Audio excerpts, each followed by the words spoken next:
अम, अगर कोई ये कहे कि शरीर पर मौजूद एक मामूली सी खरोच अम, ये बता सकती है कि कातिल ने किस दिशा से हमला किया था, तो शायद यकीन करना मुश्किल हो। हाँ बिल्कुल।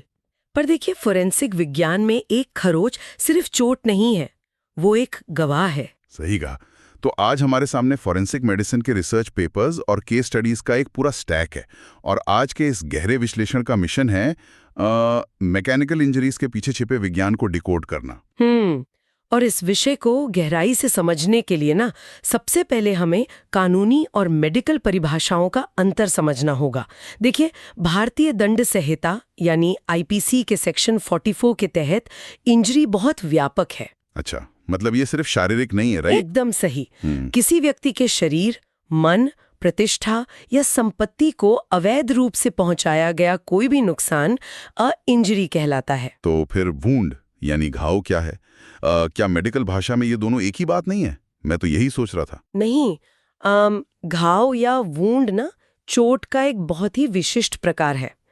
मैं आपको समझाती हूँ। ये केवल तब होता है जब शरीर पर कोई बाहरी यांत्रिक बल, मतलब मैकेनिकल फोर्स काम करता है। ओके। हाँ, और इन मैकेनिकल चोटों को हम मुख्य रूप से 3 श्रेणियों में देखते हैं। ब्लंट फोर्स जैसे कि खरोंच, शार्प फोर्स जैसे चाकू के कट, और फायर आर्म्स यानी बंदूकों वाली चोटें। अगर हम उस मैकेनिकल फोर्स की बात करें, तो जब शरीर पर कोई बाहरी बल लगता है तो अंदर असल में होता क्या है? मतलब अगर मैं एक रबर बैंड या पानी से भरे गुब्बारे की कल्पना करूं, तो क्या हमारे शरीर के टिश्यूज भी वैसे ही काम करते हैं? हाँ, आपकी ये एनालॉजी काफी हद तक सटीक है। हमारे शरीर के जो ऊतक हैं या टिश्यूज हैं, वो दबाव यानी कंप्रेशन को तो अच्छी तरह सह लेते हैं। अच्छा। लेकिन जब उन्हें खींचा जाता है ना, यानी जब ट्रैक्शन होता है, तो उनकी सहने की सीमा टूट जाती है और वे फट जाते हैं। चोट कितनी गहरी होगी, ये हथियार की प्रकृति पर भी निर्भर करता है। मतलब जैसे शार्प और ब्लंट हथियारों में फर्क होता है। बिल्कुल। एक शार्प हथियार अपनी पूरी ऊर्जा एक छोटे से बिंदु पर केंद्रित कर देता है, जिससे ऊतक तुरंत कट जाते हैं, जबकि एक ब्लंट हथियार उसी ऊर्जा को एक बड़े हिस्से में फैला देता है। रुकिए, अगर दबाव की ही बात है, तो शरीर के अंदर जो तरल पदार्थ हैं, जो बॉडी फ्लूइड्स हैं, उनका क्या होता है? क्या वे उस दबाव को सोख लेते हैं? ये एक बहुत ही बढ़िया सवाल है और अक्सर फोरेंसिक परीक्षाओं में पूछा भी जाता है। देखिए, तरल पदार्थ इनकम्प्रेसिबल होते हैं। मतलब उन्हें दबाया नहीं जा सकता? बिल्कुल, उन्हें दबाया नहीं जा सकता। इसलिए अगर किसी व्यक्ति की छाती पर अचानक कोई बहुत भारी वजन गिर जाए, तो वो दबाव खून के जरिए शरीर के दूसरे हिस्सों में तेजी से फैलता है और दूरस्थ नसों को फाड़ देता है। अरे वाह, सच में? हाँ, और इस पूरी प्रक्रिया को ट्रॉमेटिक एस्फिक्सिया कहा जाता है। मतलब छाती पर दबाव पड़ने से आंखों या चेहरे की नसें फट सकती हैं। ये तो सच में हैरान करने वाला है। मतलब बल छाती पर लगा और नसें चेहरे की फट गईं। अब अगर हम शरीर के बाहर यानी त्वचा की बात करें, तो ब्लंट फोर्स का सबसे आम प्रभाव एब्रेजन यानी खरोच है, राइट? हाँ, त्वचा की सबसे ऊपरी परत यानी एपिडर्मिस के नुकसान को एब्रेजन कहते हैं। मैंने अक्सर देखा है कि सड़क दुर्घटनाओं में जो खरोचें आती हैं, वो फांसी के फंदे के निशान से बहुत अलग दिखती हैं। तो क्या फोरेंसिक में इन्हें अलग-अलग श्रेणियों में रखा जाता है? बिल्कुल रखा जाता है। इनकी प्रक्रिया के आधार पर इन्हें 4 हिस्सों में बांटा जाता है।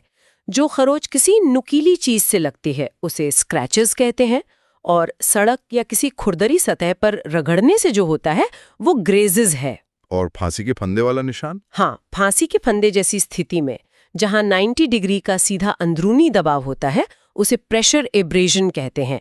और चौथा है इम्पैक्ट एब्रेजन, जहां सीधा टकराव होता है, जैसे किसी कार के टायर का पैटर्न त्वचा पर छप जाना। ओह, तो क्या इन निशानों को देखकर यह तय किया जा सकता है कि हमलावर ने बल किस दिशा से लगाया था? स्क्रैचेस और ग्रेजेस के मामले में ये बहुत स्पष्ट होता है।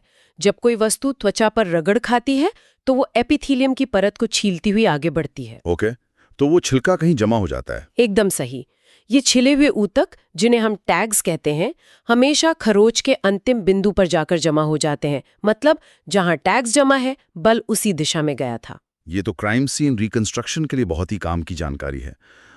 दिशा के बाद एक और अहम सवाल आता है, समय का। हाँ, वो सबसे जरूरी है। कैसे पता चलता है कि चोट मृत्यु से पहले यानी एंटीमॉर्टम लगी थी या मृत्यु के बाद यानी पोस्टमॉर्टम?